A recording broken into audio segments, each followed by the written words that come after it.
ದ್ವಿಜರು ಭಾಗ 4 ದ್ವಿಜರು ಭಾಗ 4 ಶ್ರೀ ಋಷಭನಾಥರಿಂದ ವರ್ಧಮಾನರವರೆಗೆ 24 ತೀರ್ಥಂಕರರಿಗೆ ಜಯವಾಗಲಿ. ಸಮಸ್ತ ಗುರುಗಳಿಗೆ ಜಯವಾಗಲಿ. ಈಗ ನೀವು ಈ ಭಾಗವನ್ನು ದ್ವಿಜರು 4ನೇ ಭಾಗದಲ್ಲಿ ಕೇಳ್ತಿದ್ದೀರಿ. ದ್ವಿಜರು 4ನೇ ಭಾಗ.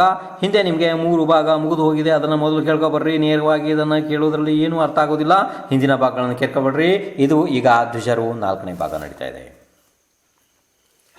ಮಹಾಪುರಾಣ ಶಾಸ್ತ್ರದ 38ನೇ ಪರ್ವದ 103ರವರೆಗೆ ಶ್ಲೋಕದ ಅರ್ಥಗಳನ್ನು ನಿನ್ನೆ ಹೇಳಿದ್ದಾಯಿತು.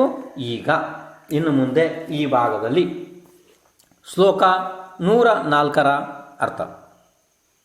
ಇಲ್ಲೀಗ ಉಪನೀತಿ ಕ್ರಿಯೆ ಹೇಳ್ತಾರೆ. ಈ ಉಪನೀತಿ ಕ್ರಿಯೆ 14ನೇ ಸಂಖ್ಯೆಯ ಕ್ರಿಯೆ. ಬಾಲಕನಿಗೆ 8 ವರ್ಷ ಆದಾಗ ಈ ಕ್ರಿಯೆ ಆಗುತ್ತದೆ. ಬಾಲಕನಿಗೆ ಕ್ಷೌರ ಮಾಡಿಸಿ ವ್ರತಗಳನ್ನು ಉಪದೇಶ ಮಾಡಿ ಮೌಂಜಿಯನ್ನು ಕಟ್ಟಬೇಕು. ಸೂಚನೆ: ಗರ್ಭಕ್ಕೆ ಬಂದ ದಿನದಿಂದ 8 ವರ್ಷದ ನಂತರ ಈ ಕ್ರಿಯೆ ಆಗುತ್ತದೆ. ಶ್ಲೋಕ 105ರ ಅರ್ಥ. ಆ ಬಾಲಕ ಅರ್ಹಂತ ಪರಮೇಶ್ವರರ ಪೂಜೆ ಮಾಡಬೇಕು. ಜಿನ ಮಂದಿರದಲ್ಲಿ ಮೊದಲು ವ್ರತಗಳನ್ನು ಕೊಟ್ಟು ಅವನಿಗೆ ಗುರುಗಳ ಹತ್ತಿರ ಅವನನ್ನು ಕರ್ಕೊಂಡು ಹೋಗಬೇಕು. ಅವರು ಮುಂದೆಯೇ ಮೌಂಜಿ ಬಂಧನ ಮಾಡಬೇಕು. ಅವ್ರ ಮುಂದೆನೇ ಮಾಡಬೇಕು. ಶ್ಲೋಕ 106ರ ಅರ್ಥ. ತಲೆ ಮೇಲೆ ಜುಟ್ಟು ಇರಲೇಬೇಕು. ಶುಭ್ರ ವಸ್ತ್ರ ಇರಬೇಕು. ಲಂಗೋಟಿ ಇರಬೇಕು, ಒಳ ಉಡುಪು ಅಂತ ಹೇಳಿ. ಅವನ ವೇಷ ವಿಕಾರ ಇರಬಾರ್ದು. ವ್ರತದ ಗುರುತು ಅವನಿಗೆ ಯಜ್ಞೋಪವೀತ ಅಂದರೆ ಜನಿವಾರ. ಇದನ್ನು ನೋಡಿ, ಯಜ್ಞೋಪವೀತ, ಜನಿವಾರ, ಬ್ರಹ್ಮಸೂತ್ರ ಹೀಗೆಲ್ಲ ಹೇಳ್ತಾರೆ. ಇದನ್ನು ಧರಿಸಿರಬೇಕು. ಆಗ ಆ ಬಾಲಕ ಬ್ರಹ್ಮಚಾರಿ ಅನ್ನಲ್ಪಡುತ್ತಾನೆ. ಶ್ಲೋಕ 107ರ ಅರ್ಥ ಹೇಳ್ತಾರೆ. ಬ್ರಹ್ಮಚಾರಿ ಇದು ಆ ಬಾಲಕನ ವ್ರತ ಆಚರಣೆಗೆ ಯೋಗ್ಯವಾದ ಬೇರೆ ಹೆಸರು ಇದೆ.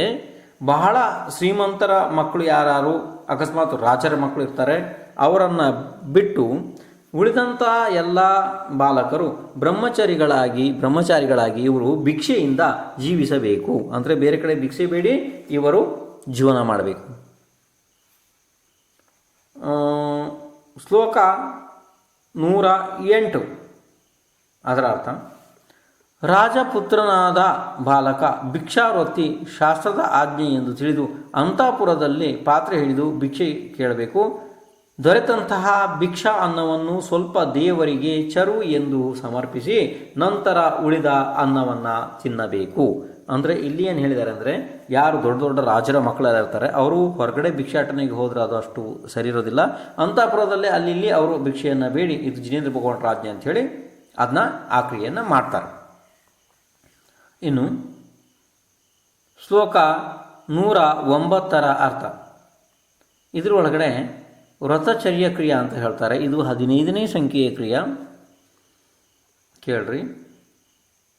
ಬ್ರಹ್ಮಚರ್ಯ ವ್ರತಕ್ಕೆ ಯೋಗ್ಯವಾದ ಉಡಿದಾರ, ಉಡುವ ಬಟ್ಟೆ, ಜನಿವಾರ, ಜುಟ್ಟು ಈ ಎಲ್ಲ ಗುರುತು ಇರುವ ಬಾಲಕನಿಗೆ ಮುಂದೆ ವ್ರತಚರ್ಯ ಕ್ರಿಯೆ ಹೇಳುತ್ತಾರೆ. ಶ್ಲೋಕ 110. ಬಾಲಕನ ಸೊಂಟಕ್ಕೆ 3 ದಾರಗಳಿಂದ ಮೌಂಜಿ ಕಟ್ಟಬೇಕು. ಇದು ಕಟಿಲಿಂಗ. ಕಟಿ ಅಂದರೆ ಸೊಂಟ, ಇದು ಕಟಿಲಿಂಗ.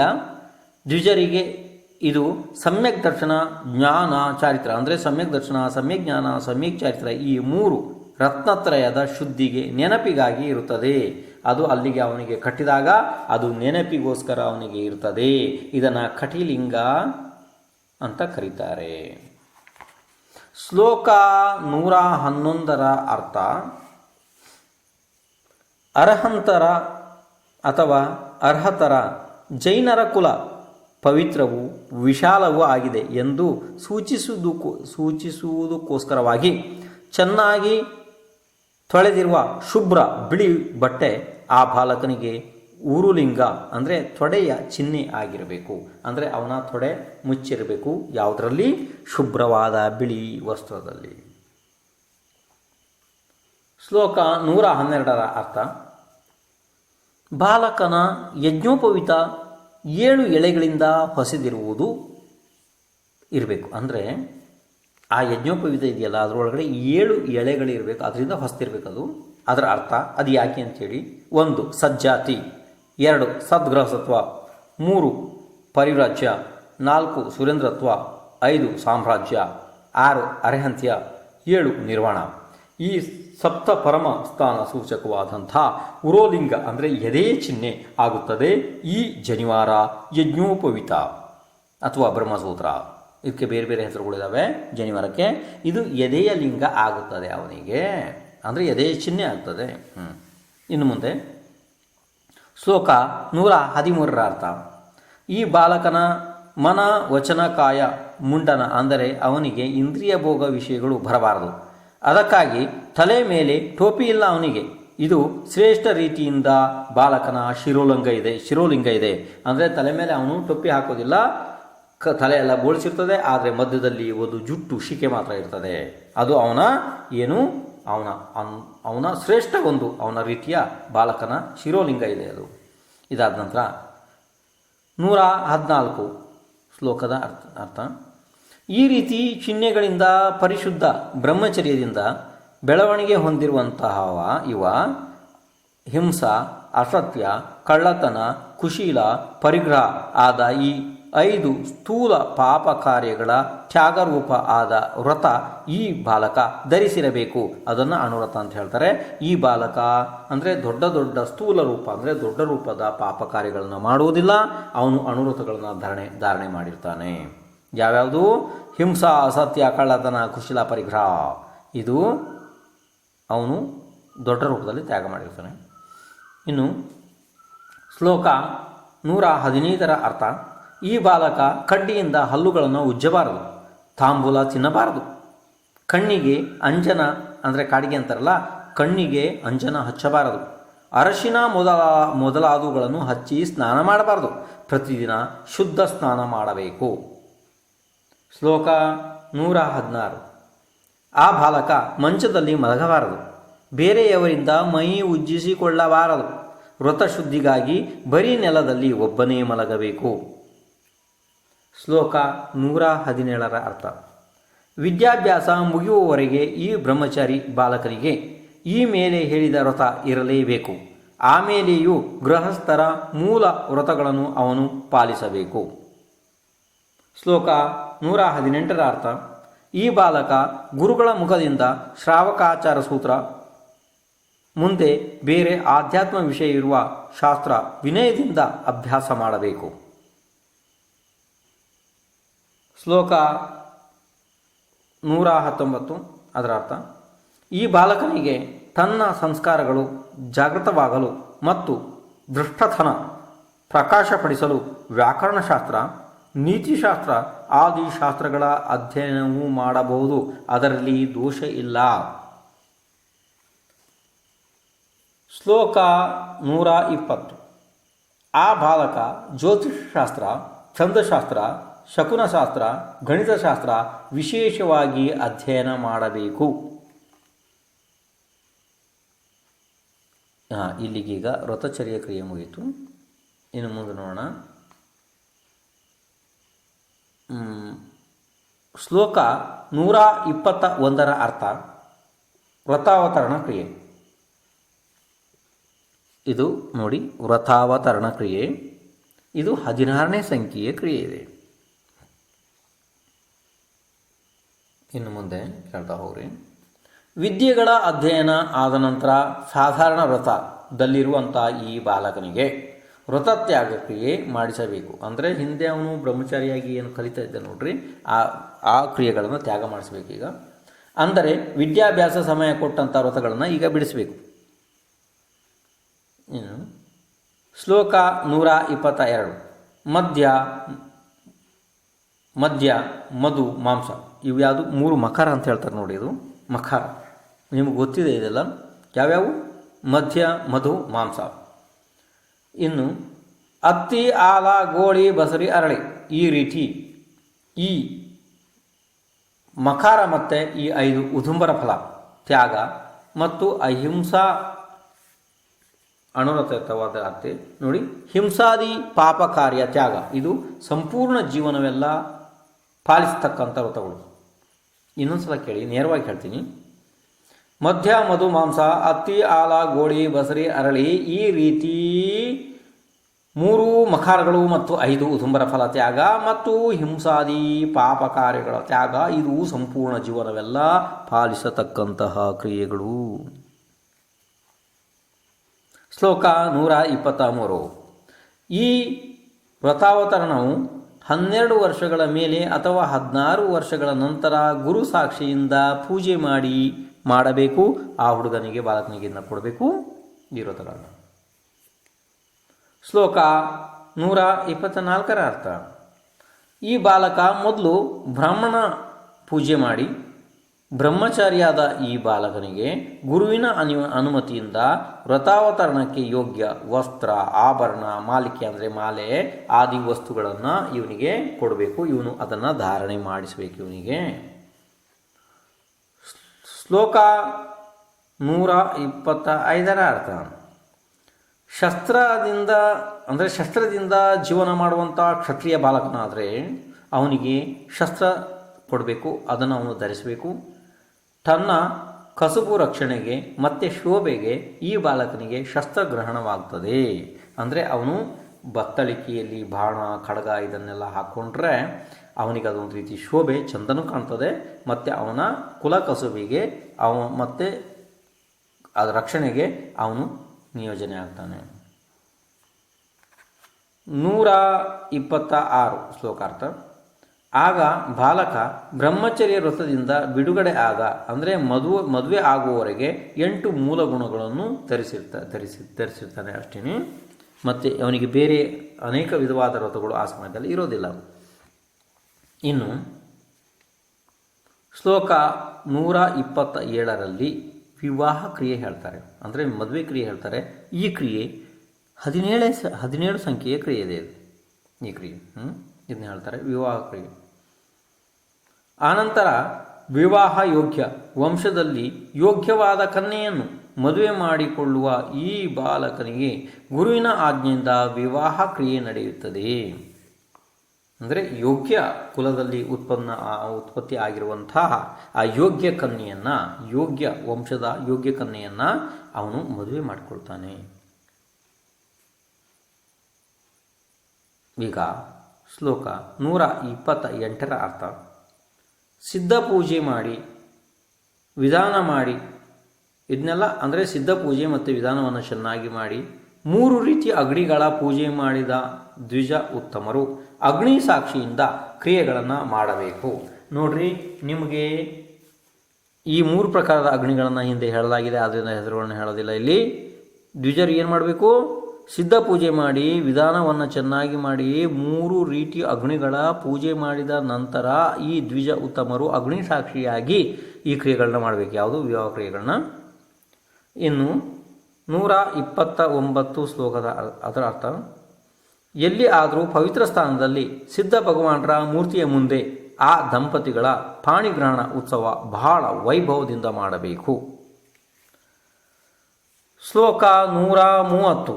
ಚೆನ್ನಾಗಿ ಪೂಜಾ ಸಂಸ್ಕಾರ ಮಾಡಲ್ಪಟ್ಟ 3 ಬೆಂಕಿ ಆಗಲಿ ಅಥವಾ 2 ಆಗಲಿ, ಅಥವಾ ನೋಡ್ರಿ ಇದು ಹೇಳ್ತೀನಿ ಕೇಳಿ. ಇಲ್ಲಿ ಚೆನ್ನಾಗಿ ಪೂಜಾ ಸಂಸ್ಕಾರ ಮಾಡಲ್ಪಟ್ಟ 3 ಅಗ್ನಿ ಆಗಲಿ ಅಥವಾ ಬೆಂಕಿ ಆಗಲಿ, ಅಗ್ನಿ ಆಗಲಿ 2 ಆಗಲಿ ಅಥವಾ 1 ಆಗಲಿ ಪ್ರದಕ್ಷಿಣೆ ಮಾಡಿ. ಅಂದರೆ ಇಲ್ಲಿ ಅವಕಾಶ ಇದೆ. 3 ಅಗ್ನಿಗಳನ್ನು, 2 ಅಗ್ನಿಗಳನ್ನು, 1 ಅಗ್ನಿಗಳನ್ನು ನಿಮ್ಗೆ ಅವಕಾಶ ಇದೆ. ಯಾವ್ದು ಬೇಕಾದ್ರೂ ಮಾಡ್ಬೋದು ನಿಮ್ಮ ಅನುಕೂಲದಂತೆ ಪ್ರದಕ್ಷಿಣೆ ಮಾಡಿ. ಆಮೇಲೆ ವಧುವರರು ವಿವಾಹ ವೇದಿಕೆಯ ಹಸೆಯ ಮೇಲೆ ಕುಳಿತುಕೊಳ್ಳಬೇಕು. ವಿವಾಹ ವೇದಿಕೆಯಲ್ಲಿ ಹಸೆ ಇರ್ತದೆ, ಆ ಹಸೆಯ ಮೇಲೆ ಇಬ್ಬರು ಕುಳಿತುಕೊಳ್ಳಬೇಕು. ಇನ್ನು ಮುಂದೆ ಶ್ಲೋಕ 131 ಅರ್ಥ. 7 ದಿನಗಳವರೆಗೆ ಪಾಣಿಗ್ರಹಣ ಕ್ರಿಯೆಯಲ್ಲಿ ತೊಡಗಿದ ಈ ವಧುವರರು ದೇವಸಾಕ್ಷಿ, ಅಗ್ನಿಸಾಕ್ಷಿ ಆಗಿ ಬ್ರಹ್ಮಚರ್ಯ ವ್ರತವನ್ನು ಆಚರಿಸಬೇಕು. ಅಂದರೆ ಸ್ವಲ್ಪ ದಿವಸ, ಒಂದು 6-7 ದಿವಸಗಳು ಈ ಬ್ರಹ್ಮಚರ್ಯ ವ್ರತವನ್ನು ಪಾಲನೆ ಮಾಡೋಕ್ಕೆ ಬರ್ತದೆ ಇಲ್ಲಿ. ಇನ್ನು ಮುಂದೆ ಹೇಳ್ತಾರೆ ಕೇಳ್ರಿ. ಶ್ಲೋಕ 132. ಆ ವಧುವರರು ಸಸ್ಯಯೋಗ್ಯವಾದಂತಹ ಭೂಮಿಯನ್ನು ದಾಟಿ ಹೋಗಿ, ಅಂದರೆ ಆ ಜಾಗ ಬರಡು ಇರಬಾರ್ದು, ಅಲ್ಲಿ ಸಸ್ಯಗಳು ಬೇರೆ ಬೇರೆ ಪ್ರಕಾರದ ಸಸ್ಯಗಳು ತಾವಾಗಿ ಹುಟ್ಟಿ ಬೆಳೆಯುವಂತಹ ಸುಂದರ ಸ್ಥಳ ಇರಬೇಕು. ಆ ವಧುವರರು ಸಸ್ಯಯೋಗ್ಯ ಭೂಮಿ ದಾಟಿ ಹೋಗಿ ತೀರ್ಥಸ್ಥಾನದಲ್ಲಿ ವಿಹಾರ ಮಾಡಿ ಬಹಳ ವೈಭವದಿಂದ ತಮ್ಮ ಮನೆಯನ್ನು ಪ್ರವೇಶ ಮಾಡಬೇಕು.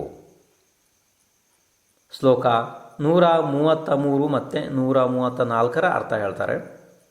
ಆನಂತರ ಕಂಕಣವನ್ನು ಬಿಚ್ಚಿ ಆ ವಧುವರರು ತಮ್ಮ ಮನೆಯಲ್ಲಿ ಯೋಗ್ಯ ಕಾಲದಲ್ಲಿ ಭೋಗ ಸಾಧನಗಳಿಂದ ಯುಕ್ತವಾದ ಹಾಸಿಗೆಯಲ್ಲಿ ಮಲಗಿ ಸಂತಾನ ಉತ್ಪತ್ತಿಯ ಕಾರಣ ರಜಸ್ತೊಲೆಯಾದ 4ನೇ ಸ್ಥಾನದಲ್ಲಿ ಮಾತ್ರ ಪರಸ್ಪರವಾಗಿ ಕಾಮಸೇವನೆ ಮಾಡಬೇಕು.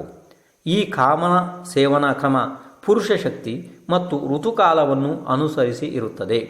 ಋತುಕಾಲವನ್ನು ಸಹಿಸಲು ಶಕ್ತಿ ಇಲ್ಲದವರಲ್ಲಿ ಈ ಕ್ರಮ ಇಲ್ಲ. ಇತರ ಕಾಲದಲ್ಲೂ ಕೂಡ ಕಾಮಸೇವನೆ ಮಾಡುತ್ತಾರೆ. ಅಂದರೆ ನೋಡ್ರಿ, ಈ ವಧುವರರು ಉತ್ತಮ ಭೋಗಸಾಧನ ಇರುವಂತಹ ಹಾಸಿಗೆ ಮೇಲೆ ಮಲಗಿಕೊಂಡು ರಜಸ್ತೊಲೆ ಆದಂಥ, ಅಂದರೆ ಹೊರಗಡೆ ಆಗಿ ಅವ್ರಿಗೂ ಸ್ನಾನ ಮಾಡಿ, ಅಂದರೆ ತಿಂಗಳ ರಜೆ ಆದವರು ಸ್ನಾನ ಮಾಡಿ 4ನೇ ದಿವಸ ಏನಿರ್ತದೆ ನೋಡಿ, ಆ ಸಮಯದಲ್ಲಿ ಮಾತ್ರ ಸಂತಾನ ಉತ್ಪತ್ತಿಗೋಸ್ಕರ ಮತ್ತು ಯಾವುದೇ ರೀತಿ ಇಂದ್ರಿಯ ಭೋಗದ ಈ ಲಂಪಟತೆಯನ್ನು ಬಿಟ್ಟು ಕೇವಲ ಸಂತಾನ ಉತ್ಪತ್ತಿಗೋಸ್ಕರವೇ ಅವರು ಕಾಮಸೇವನೆಯನ್ನು ಮಾಡಬೇಕು, ಹೀಗಂತ ಹೇಳಿದ್ದಾರೆ. ಅದಾದ ನಂತರ ಇನ್ನು ಮುಂದೆ ಶ್ಲೋಕ 135 ವರ್ಣಲಾಭ ಕ್ರಿಯೆ. ಇದು 18ನೇ ಸಂಖ್ಯೆಯ ಕ್ರಿಯೆ ಇದೆ. ಆನಂತರ ವಿವಾಹ ಮಾಡಿಕೊಂಡವರು ಗೃಹಸ್ಥ ಧರ್ಮ ಪಾಲಿಸುವವರು ಆದ ಏನು ಆ ಪುತ್ರ ಇರ್ತಾನೆ ಅವನಿಗೆ, ಅಂದರೆ ಮಗನಿಗೆ, ಆನಂತರ ವಿವಾಹ ಮಾಡಿಕೊಂಡವನು ಗೃಹಸ್ಥ ಧರ್ಮವನ್ನು ಪಾಲಿಸುವವನು ಆದ ಆ ಪುತ್ರನಿಗೆ ತನ್ನ ಧರ್ಮವನ್ನು ಮೀರದೆ ಇರುವುದಕ್ಕಾಗಿ ವರ್ಣಲಾಭ ಹೇಳುತ್ತಾರೆ. ಇನ್ನು ಮುಂದಿನ ಕ್ರಿಯೆ ಹೇಳ್ತಾರೆ ಅವನಿಗೆ. ಶ್ಲೋಕ 136. ಮದುವೆ ಆದರೂ ಕೂಡ ಈ ಬಾಲಕ ತಂದೆ ಮನೆಯಲ್ಲಿ ಸ್ವತಂತ್ರನು ಅಲ್ಲ. ಆದ್ದರಿಂದ ಅವನಿಗೆ ಸ್ವತಂತ್ರವಾಗಿ ಬದುಕೋದಕ್ಕೋಸ್ಕರ ಸ್ವತಂತ್ರಕ್ಕಾಗಿ ವರ್ಣಲಾಭ ಹೇಳಿದ್ದಾರೆ. ಶ್ಲೋಕ 137 ಅರ್ಥ. ತಂದೆಯ ಒಪ್ಪಿಗೆಯಿಂದ ಧನಧಾನ್ಯ ಸಂಪತ್ತು ಪಡೆದು ಬೇರೆ ಮನೆ ಮಾಡಿಕೊಂಡು ಇರುವುದು ವರ್ಣಲಾಭ ಇದೆ. ಅಂದರೆ ತಂದೆಯ ಒಪ್ಪಿಗೆ ಪಡೆದು ತಂದೆಯಿಂದ ಧನಧಾನ್ಯ ಸಂಪತ್ತು ಎಲ್ಲವನ್ನು ಪಡೆದು ಅವನು ಈಗ ಬೇರೆ ಮನೆ ಮಾಡಿಕೊಂಡು ಇರ್ತಾನೆ, ಇದು ವರ್ಣಲಾಭ ಇದೆ. ಇನ್ನು ಶ್ಲೋಕ 138. ಈ ವರ್ಣಲಾಭ ಕಾಲದಲ್ಲಿ ಮೊದಲು ಸಿದ್ಧ ಭಗವಾನರ ಮೂರ್ತಿಯ ಪೂಜೆ ಮಾಡಬೇಕು. ಅದಾದ ನಂತರ ಮುಖ್ಯ ಶ್ರಾವಕರನ್ನು ಸಾಕ್ಷಿಯನ್ನಾಗಿ ಇರಿಸಿ ಈ ವಿವಾಹಿತ ಪುತ್ರನಿಗೆ ದ್ರವ್ಯಗಳನ್ನು ಕೊಡಬೇಕು. ಶ್ಲೋಕ 139. ಈಗ ಇದೆಲ್ಲ ಕೊಟ್ಟು ಅಪ್ಪ ಮಗನಿಗೆ ಬುದ್ಧಿ ಹೇಳ್ತಾನೆ ಕೆಲವೊಂದು. ಎಲೆ ಮಗನೇ, ನೀನು ಈ ದ್ರವ್ಯ ತಗೊಂಡು ಬೇರೆ ಇದ್ದು ಸಮಸ್ತವಾದ ದಾನ ಮೊದಲಾದ ಲಕ್ಷಣವುಳ್ಳ ಗೃಹಸ್ಥ ಧರ್ಮವನ್ನು ನೀ ಧರಿಸಬೇಕು, ಅದನ್ನು ನೀನು ಪಾಲನೆ ಮಾಡಬೇಕು. ಶ್ಲೋಕ 140. ನಮ್ಮ ತಂದೆ ನನಗೆ ಕೊಟ್ಟ ದ್ರವ್ಯದಿಂದ ನಾನು ಹೇಗೆ ಯಶಸ್ಸು ಧರ್ಮ ಸಂಪಾದನೆ ಮಾಡಿದೆ, ಅದೇ ರೀತಿಯಾಗಿ ನೀನು ಯಶಸ್ಸು ಧರ್ಮ ಇವನ್ನೆಲ್ಲನೂ ಸಂಪಾದನೆ ಮಾಡಬೇಕು. ಶ್ಲೋಕ 141. ಈ ರೀತಿ ಬುದ್ಧಿವಾದ ಹೇಳಿ ಪುತ್ರನನ್ನು ವರ್ಣಲಾಭದಲ್ಲಿ ಸೇರಿಸಬೇಕು. ಪತ್ನಿ ಸಹಿತ ಅವನು ತಂದೆಯ ಧರ್ಮವನ್ನು ತಂದೆಯಂತೆಯೇ ಆಚರಿಸಲು ಯೋಗ್ಯನಾಗ್ತಾನೆ. ಆ ರೀತಿ ಯೋಗ್ಯ ಆಚರಣೆಯೇ ಅವನು ಮಾಡಬೇಕು. ಶ್ಲೋಕ 142. ಇಲ್ಲಿ ಈಗ ನಿಮಗೆ ಕುಲಚರ್ಯ ಕ್ರಿಯೆ ಹೇಳ್ತಾರೆ. ಇದು 19ನೇ ಸಂಖ್ಯೆಯ ಕ್ರಿಯೆ, ಕುಲಚರ್ಯ ಕ್ರಿಯೆ ಅಂಥೇಳಿ. ವರ್ಣಲಾಭ ಹೊಂದಿದಂತಹ ಆ ಮಗನಿಗೆ ಈಗ ಕುಲಚರ್ಯ ಹೇಳ್ತಾರೆ. ಆ ಕುಲಚರ್ಯ ಒಳಗಡೆ ಅವನು ಪೂಜಾ, ದಾನ, ವಾರ್ತ ಆದಿ ಲಕ್ಷಣಗಳಿಂದ ಈ ಕುಲಚರ್ಯೆಯನ್ನು ವಿಸ್ತಾರದಿಂದ ಇಲ್ಲಿ ಹೇಳಿದ್ದಾರೆ. ಅದನ್ನು ಅವನು ಪಾಲನೆ ಮಾಡಬೇಕು. ಇನ್ನು ಶ್ಲೋಕ 143. ಈ ಪುತ್ರನಿಗೆ ಯೋಗ್ಯವಾದ ಪೂಜಾ ದಾನ ಆದಿ 6 ಕರ್ಮಗಳು ಪಾಲಿಸುತ್ತಾ ವಿಶುದ್ಧ ನಡವಳಿಕೆ ಇರುವುದು ಗೃಹಸ್ಥನ ಕುಲಚರ್ಯ ಕುಲಧರ್ಮ ಅನ್ನುತ್ತಾರೆ. ಶ್ಲೋಕ 144. ಇದರೊಳಗಡೆ ಗೃಹಿಶೀತಿಕ ಅದೇ ಇದೆ ಗೃಹಿಶೀತ ಕ್ರಿಯೆ ಹೇಳ್ತಾರೆ. ಯಾವುದು 20ನೇ ಸಂಖ್ಯೆಯ ಕ್ರಿಯೆ ಇದೆ ಇದು. ನೋಡಿ 53 ಕ್ರಿಯೆಗಳನ್ನ ಹೇಳ್ತಾ ಹೋಗ್ತಿದ್ವಿ ಇಲ್ಲಿ. ಅದರೊಳಗಡೆ ಇದು 20ನೇ ಸಂಖ್ಯೆ ಕ್ರಿಯೆ ಇದೆ. ಯಾವುದಿದು? ಗೃಹಿಶೀತ ಕ್ರಿಯೆ. ಇದು ಗೃಹಿಶೀತ ಕ್ರಿಯೆ. ಇದು ಕೇಳಿ. ಧರ್ಮದಲ್ಲಿ ದೃಢವಾದವನು, ಕುಲಚರ್ಯೆ ಹೊಂದಿದವನು, ಆ ಪುತ್ರನು ಗೃಹಸ್ಥಾಚಾರ್ಯನಾಗಬೇಕು. ಇನ್ನು ಮುಂದೆ ಕೇಳಿ. 145. ತಾನು ವರ್ಣಗಳಲ್ಲಿ ಶ್ರೇಷ್ಠನಿರುವುದರಿಂದ ತನ್ನ ಗೃಹಸ್ಥಾಚಾರ್ಯ ಧರ್ಮ, ಹಿಂದೆ ಹೇಳಿದ ಕ್ರಿಯೆ, ಮುಂದೆ ಹೇಳುವ ಕ್ರಿಯೆ, ಪೂಜಾ ದಾನ ಗರ್ಭದಾನಾದಿ ಕ್ರಿಯೆಗಳಿಂದಲೂ, ಮಂತ್ರ ಪಾಠ ವಿವಾಹ ಕ್ರಿಯೆ ಇವೆಲ್ಲ ಬೇರೆಯವರಿಗೆ ಮಾಡಿಸಬೇಕು. ಅಂದರೆ ಈಗ ಮೊದಲು ಈ ಹುಡುಗನಿಗೆ ಬೇರೆ ಬೇರೆ ಬೇರೆ ಬೇರೆ ರೀತಿ ಕ್ರಿಯೆಗಳು ಆಗಿದ್ದು. ಆದರೆ ಇವನೀಗ ದೊಡ್ಡವನಾಗಿ ಗೃಹಸ್ಥಾಚಾರ್ಯ ಆಗಿ ಎಲ್ಲ ಕ್ರಿಯೆ ಮಾಡೋದಕ್ಕೆ ಪ್ರಾರಂಭ ಮಾಡಿದ. ಅಂದರೆ ಬೇರೆ ಕಡೆ ಪೂಜೆ ಮಾಡೋದು, ದಾನಂತೂ ಸ್ವಯಂ ಮಾಡ್ತಾನೆ. ಇನ್ನು ಈ ಬೇರೆ ಕಡೆ ಬೇರೆಯವರಿಗೆಲ್ಲ ಗರ್ಭದಾನಾದಿ ಪೂಜಾ ಅದು ಇದು ಕ್ರಿಯೆಗಳೆಲ್ಲ ಇರ್ತಾವಲ್ಲ, ವಿವಾಹ ಕ್ರಿಯೆ ಇಂಥದ್ದೆಲ್ಲ ಇರ್ತಾವಲ್ಲ, ಇದನ್ನೆಲ್ಲ ಮಾಡಿಸೋದಕ್ಕೆ ಪ್ರಾರಂಭ ಮಾಡ್ದ. ಯಾಕೆಂದರೆ ಇವನಿಗೆ ಅದರ ಬಗ್ಗೆ ವಿಧಿವಿಧಾನ ಕ್ರಿಯೆಗಳೆಲ್ಲ ಇವನಿಗೆ ಗೊತ್ತಿದ್ದಾವೆ. ಹಾಗಾಗಿ ಬೇರೆಯವರಿಗೆ ಮಾಡಿಸೋದಕ್ಕೆ ಪ್ರಾರಂಭ ಮಾಡಿದಾನೆ. ಇನ್ನು ಮುಂದೆ ಶ್ಲೋಕ 146.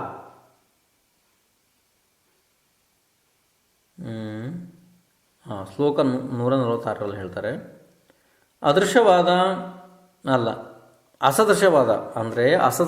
ಅಂದರೆ ಭಾಳ ಅಂದರೆ ಯೋಗ್ಯವಾದ, ಅಸದೃಶವಾದ, ಅದಕ್ಕೆ ಬೇರೆ ಯಾವುದು ಸದೃಶ ಯಾವುದೂ ಇಲ್ಲ. ಅದಕ್ಕೆ ಅಂದರೆ ಬೇರೆ ಟ್ಯಾಲಿ ಯಾವುದೂ ಮಾಡೋಕ್ಕಾಗಲ್ಲ. ಆ ರೀತಿ ಅಸದೃಶವಾದ ಈ ಪೂಜಾದಾನಾದಿ ಕ್ರಿಯೆಯಿಂದಲೂ ಗರ್ಭದಾನಾದಿ ಕ್ರಿಯೆಯಿಂದಲೂ ತನ್ನ ಉನ್ನತಿಯನ್ನು ಹೊಂದಿದವನಾದ ಈ ಗೃಹಸ್ಥಾಚಾರ್ಯ ಆಗ ಗೃಹಸ್ಥಾಚಾರ್ಯ ಭಾವಕ್ಕೆ ಯೋಗ್ಯನಾಗ್ತಾನೆ. ಇನ್ನು ಶ್ಲೋಕ 147ರ ಅರ್ಥ ಹೇಳ್ತಾರೆ. ಈ ಗೃಹಸ್ಥಾಚಾರ್ಯನು ವರ್ಣಗಳಲ್ಲಿ ಶ್ರೇಷ್ಠನು, ಭೂಮಿಯ ದೇವನು, ಉತ್ತಮ ಶಾಸ್ತ್ರಜ್ಞನು, ದ್ವಿಜ ಉತ್ತಮನು, ಭವಸಾಗರವನ್ನು ದಾಟಿಸುವವನು, ಗ್ರಾಮದ ದೇವತೆಯು ಗ್ರಾಮದ ಯತಿಯು, ಮಾನಕ್ಕೆ ಯೋಗ್ಯನು ಎಂಬುದಾಗಿ ಗೌರವಿಸಲ್ಪಡ್ತಾನೆ. ಇವನು ಏನೇನು ಹೇಳಿದ್ದಾರೆ ಇವನಿಗೆ? ಏನೇನು ಈ ದ್ವಿಜನಿಗೆ ಅಂದರೆ ಇಷ್ಟು ಶ್ರೇಷ್ಠ ವ್ರತ ಇರುವಂಥ ದ್ವಿಜನಿಗೆ, ಬ್ರಾಹ್ಮಣನಿಗೆ ಏನಂತ ಹೇಳಿದ್ದಾರೆ? ವರ್ಣಗಳಲ್ಲಿ ಶ್ರೇಷ್ಠನು, ಭೂಮಿಯ ದೇವನು, ಉತ್ತಮ ಶಾಸ್ತ್ರಜ್ಞನು, ದ್ವಿಜ ಉತ್ತಮನು, ಭವಸಾಗರವನ್ನು ದಾಟಿಸುವವನು, ಗ್ರಾಮದ ಯತಿಯು, ಮಾನಕ್ಕೆ ಯೋಗ್ಯನು ಎಂಬುದಾಗಿ ಎಲ್ಲ ರೀತಿ ಗೌರವಿಸಲ್ಪಡುತ್ತಾನೆ. ಅವನನ್ನು ಗೌರವಿಸ್ತಾರೆ ಜನ. ಯಾಕೆಂದರೆ ಅವನಲ್ಲಿ ಆ ರೀತಿ ಕ್ರಿಯೆಗಳಿರ್ತಾವೆ. ಹಾಗಾಗಿ ಇನ್ನು 148 ಶ್ಲೋಕದ ಅರ್ಥ. ಇಲ್ಲಿ ಪ್ರಶಾಂತಿ ಕ್ರಿಯೆ ಹೇಳ್ತಾರೆ. ಪ್ರಶಾಂತಿ ಕ್ರಿಯಾ ಅಥವಾ ಕ್ರಿಯೆ ಇದು 21ನೇ ಸಂಖ್ಯೆಯ ಕ್ರಿಯೆ, ಪ್ರಶಾಂತಿ ಕ್ರಿಯೆ. ಆನಂತರದಲ್ಲಿ ಅನುರೂಪನು, ತನ್ನ ಆಡಳಿತ ಭಾರವನ್ನು ವಹಿಸುವುದಕ್ಕೆ ಸಮರ್ಥನು, ಪುತ್ರನನ್ನು ಪಡೆದು ಅವನಿಗೆ ತನ್ನ ಗೃಹಸ್ಥ ಧರ್ಮ ವಹಿಸಿ ಮನೆಯ ಎಲ್ಲ ಕೆಲಸವನ್ನು ಬಿಟ್ಟು ಸಂಪೂರ್ಣ ಶಾಂತಿ ಹೊಂದಿ ಪರಿಗ್ರಹ ಸಂಪೂರ್ಣ ತ್ಯಜಿಸಬೇಕು. ನೋಡ್ರಿ, ಕೊನೆಯದಾಗಿ ಏನು ಬಂತೀಗ? ಈಗ ಅವನಿಗೆ ಮಗ ಆದ. ಆ ಮಗ ಅವನಿಗೆ ಎಲ್ಲ ಆಡಳಿತ ಭಾರವನ್ನು ಎಲ್ಲ ಅವನಿಗೇನು ವ್ಯವಹಾರ ಇದೆ ಎಲ್ಲನೂ ಅವನಿಗೆ ಮಗ ದೊಡ್ಡವನಾದ್ಮೇಲೆ ಅವನಿಗೆ ವಹಿಸಿಬಿಡಬೇಕು. ಅದಾದ ನಂತರ ಈ ಗೃಹಸ್ಥ ಧರ್ಮದ ಏನೇನು ಕೆಲಸಗಳಿದ್ದಾವೆ ನೋಡಿ, ಇದನ್ನೆಲ್ಲ ಬಿಡ್ತಾ ಸಂಪೂರ್ಣ ಬಿಟ್ಟು ಸಂಪೂರ್ಣ ಶಾಂತಿ ಹೊಂದಿ ಎಲ್ಲ ಪರಿಗ್ರಹಗಳನ್ನು ಸಂಪೂರ್ಣ ತ್ಯಾಗ ಮಾಡೋದಕ್ಕೆ ತ್ಯಾಗ ಮಾಡಬೇಕು. ಇನ್ನು ಶ್ಲೋಕ 149. ಭೋಗ ಉಪಭೋಗಗಳಲ್ಲಿ ಅವನು ಆಸೆಯನ್ನು ಬಿಟ್ಟು ಯಾವಾಗಲೂ ಶಾಸ್ತ್ರ ಅಧ್ಯಯನ ಮಾಡುವ ಸ್ವಭಾವ ಮತ್ತು ಜಿನಗುಣ ಸಂಪತ್ತಿ ಆದ ನಾನಾ ಪ್ರಕಾರದ ಉಪವಾಸ ಮಾಡುವುದು, ಸಂಪೂರ್ಣ ಶಾಂತಿಯಿಂದ ಇರುವುದು, ಇದು ಪ್ರಶಾಂತಿ ಕ್ರಿಯೆ ಇದೆ. ಪ್ರಶಾಂತಿ ಕ್ರಿಯೆ ಇದೆ ನೋಡಿ. ಈಗ ಎಲ್ಲ ಬಿಟ್ಟಾಯ್ತು, ಇನ್ನು ಜಿನಗುಣ ಸಂಪತ್ತಿ, ಅಷ್ಟಾನಿಕ ಪರ್ವ ಅಂಥದ್ದೆಲ್ಲ ಬೇಕಾದಷ್ಟು ಬೇರೆ ಬೇರೆ ಪ್ರಕಾರದ ಉಪವಾಸಗಳೆಲ್ಲ ಇದಾವೆ ನೋಡ್ರಿ. ಇಂಥವೆಲ್ಲ ಉಪವಾಸಗಳನ್ನು ಮಾಡುವುದು, ಸಂಪೂರ್ಣ ಶಾಂತಿಯಿಂದ ಇರುವುದು. ಈಗ ಯಾವ ವ್ಯವಹಾರ ಕೂಡ ಅವನದಿಲ್ಲ. ಈಗ ಇದು ಪ್ರಶಾಂತಿ ಕ್ರಿಯೆ ಇದೆ, ಅಂದರೆ ಶಾಂತ ಆಗೋಯ್ತು ಮನಸ್ಸು, ಜೀವ. ಇನ್ನು ಮುಂದೆ ಕೇಳ್ರಿ. ಶ್ಲೋಕ 150 ಅರ್ಥ. ಈಗ ಇಲ್ಲಿ ಗೃಹ ತ್ಯಾಗ ಕ್ರಿಯೆ ಬರ್ತದೆ. ಇದು 53 ಕ್ರಿಯೆ ಹೇಳಿದಾರಲ್ಲ, ಅದರಲ್ಲಿ 22ನೇ ಕ್ರಿಯೆ ಇದೆ. ಅರ್ಥ ಆಗ್ತಿದೆಯಲ್ಲ? ಇದು ಗೃಹ ತ್ಯಾಗ ಕ್ರಿಯೆ. ಈಗ ಆಮೇಲೆ ಗೃಹಸ್ಥ ಆಶ್ರಮದಲ್ಲಿ ತನ್ನನ್ನು ಕೃತಾರ್ಥನಾಗಿ ತಿಳಿದವನು ಮನೆಯನ್ನು ಬಿಡುವ ಪ್ರಯತ್ನವನ್ನು ಮಾಡ್ತಾನೆ. ಈ ಕ್ರಿಯೆಯನ್ನು ಮುಂದೆ ಹೇಳಲಾಗ್ತದೆ. ಶ್ಲೋಕ 151 ಅರ್ಥ. ತನಗೆ ಬೇಕಾದ ಎಲ್ಲರನ್ನು ಕರೆದು ಮೊದಲು ಸಿದ್ಧ ಪೂಜೆಯನ್ನು ಮಾಡಬೇಕು. ಅಂದರೆ ಸಿದ್ಧ ಭಗವಂತರ ಪೂಜೆಯನ್ನು ಮಾಡಿ ಆ ಎಲ್ಲ ಸಭಿಕರನ್ನು ಸಾಕ್ಷಿಯಾಗಿ ಇಟ್ಟುಕೊಂಡು ಎಲ್ಲವನ್ನ ಮಗನಿಗೆ ಅರ್ಪಿಸಿ, ಅಂದರೆ ಸಮರ್ಪಣೆ ಮಾಡಿ ಮನೆಯನ್ನು ಬಿಡಬೇಕು. ಶ್ಲೋಕ 152 ಅರ್ಥ ಹೇಳ್ತಾರೆ. ಎಲೆ ಮಗನೇ, ಅಂದರೆ ಮಗನಿಗೆ ಬುದ್ಧಿವಾದ ಹೇಳ್ತಾನೆ ಹೋಗೋತಿಗೆ, ಎಲೆ ಮಗನೇ, ನಾನು ಹೋದ ನಂತರ ನೀನು ಕುಲಕ್ರಮವನ್ನು ಪಾಲಿಸಬೇಕು. ನಮ್ಮ ದ್ರವ್ಯವನ್ನು 3 ಭಾಗ ಮಾಡಿ ಉಪಯೋಗಿಸಬೇಕು. ಅದನ್ನು ಉಪಯೋಗ ಕ್ರಮ ಮುಂದೆ ಹೇಳ್ತಾರೆ. ಶ್ಲೋಕ 153ರಲ್ಲಿದೆ. ಇದರ ಅರ್ಥ, ನಮ್ಮ ಧರ್ಮ ಕಾರ್ಯದಲ್ಲಿ 1 ಭಾಗ,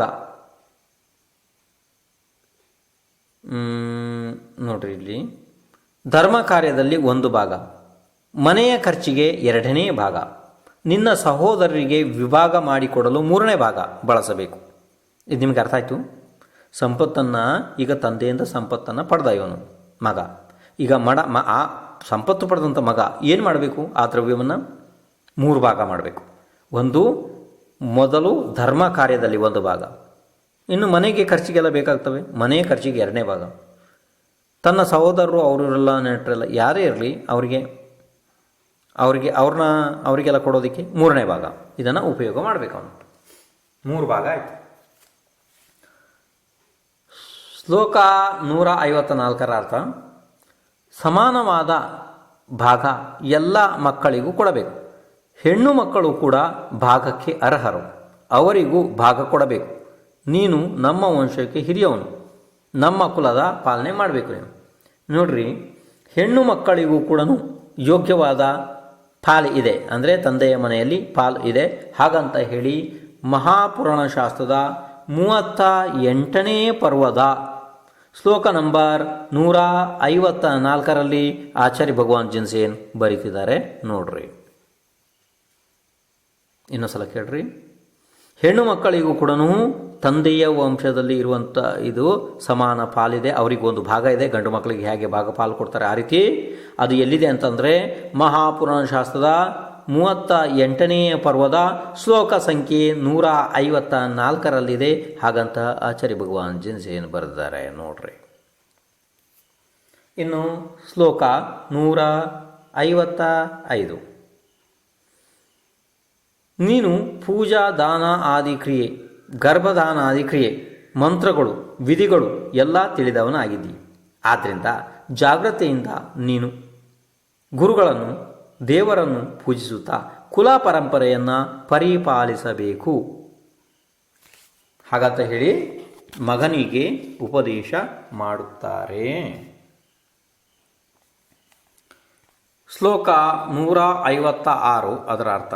ಈ ಪ್ರಕಾರ ತನ್ನ ಹಿರಿಯ ಮಗನಿಗೆ ಉಪದೇಶ ಮಾಡಿ ನಿಶ್ಚಿಂತನಾದ ದ್ವಿಜನು ಆಮೇಲೆ ದೀಕ್ಷೆ ತೆಗೆದುಕೊಳ್ಳುವುದಕ್ಕೋಸ್ಕರ ತನ್ನ ಮನೆಯನ್ನು ಬಿಡಬೇಕು. ಮನೆ ಬಿಡಬೇಕು ನೋಡ್ರಿ. ಇದು ಈಗ ಮನೆ ಬಿಡುವಂಥ ಕ್ರಿಯೆ ಇದೆ. ಈಗ ಇವು ಯಾವುದ್ರಲ್ಲಿ ನಡೀತಿದೆಯಪ್ಪ? 53 ಕ್ರಿಯೆಗಳಿದಾವಲ್ಲ, ದೀಕ್ಷಾನ್ವಯ ಇದು ಗರ್ಭಾನ್ವಯ ಕ್ರಿಯೆ ಅದರಲ್ಲಿ ನಡೀತಾ ಇದೆ. ಈಗ ನಿಮಗೆ ಸಮಯ ಆಗ್ತಿದೆ, ಆದ್ದರಿಂದ ಬಿಡ್ತಾ ಇದ್ದೀನಿ. ನಾಳೆ ನೀವು ಸಮಯಕ್ಕೆ ಬರ್ರಿ, ಮುಂದಿನ ಭಾಗವನ್ನು ಕೇಳ್ರಿ. ನಾಳೆ ಸಮಯಕ್ಕೆ ಬರ್ರಿ, ಈಗ ಸಮಯ ಆಗ್ತದೆ.